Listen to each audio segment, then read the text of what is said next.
ടയറൊക്കെ ദിമ കയറ്റി വെച്ചാ പിന്നെ എങ്ങനെ ദൂരില്ല മോട്ടി എങ്ങനെ ഇറങ്ങണ്ടോ ഫസ്റ്റത്തെ ട്രിപ്പിന് ഇരിക്കണം കേട്ടോ. ആ പക്ഷെ കഴിഞ്ഞു കുഞ്ഞാപ്പൂടെ ഇറങ്ങിക്കേ. അതിന് ഞാൻ ഇറങ്ങിയപ്പോ ഈ മുകുട് ഒരുങ്ങണ്ടേ പടച്ചൊരു പുന്നാര് പൊട്ടത്തി ഇതൊന്നും തിന്നട കല്യാണത്തിനാ പോണേ വേറെ ഇറങ്ങേ. എന്താണ് തലയിൽ എന്റെ കുട്ടിയുടെ ഡയപ്പറോ? അതിന് കല്യാണത്തിന് പോകുമ്പോ തൊപ്പിയിടണ്ടേ തൊപ്പി വാങ്ങി വെച്ചോളൂ ഇവിടെ ഇവിടെ പൊട്ടത് തൊപ്പിയിടുന്നതല്ല ഒപ്പിയിടുന്നതാണ്.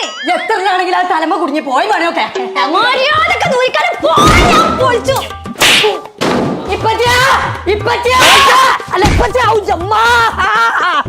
എന്താ അവിടെ എത്ര പേര് ഒച്ചപ്പാട്? അള്ളാഹിന്റെ കൊന്നു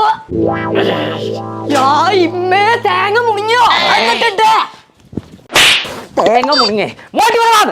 എന്തിനാണ് അതിനിട്ട് പഠിച്ചിട്ടുണ്ട്? നോക്കാ നിങ്ങൾ കുട്ടിക്ക് കല്യാണത്തിന് പോകുമ്പോ ഇട്ടെടുക്കാതെ ഡയപ്പറാണോ തലയിലിട്ടുക്കണത്? ആന്റെ ആ ഡയപ്പർ ഇട്ട് കൊടുത്താണ് കുട്ടീനെ കല്യാണത്തിൽ കൊണ്ടണ്ട. പുളിഞ്ചോട് ഉസ്മാനോടെ തക്കാരത്തിന് പോയപ്പോഴേ ആ കുട്ടീനെ പിടിച്ചേർന്നേ ഓർമ്മയുള്ളൂ. നാറിയിട്ട് അന്തല്ലാതെ പന്തലിനെ ഒഴിവാക്കിയോല് ആർക്കറിയോ? ഇതതിനാ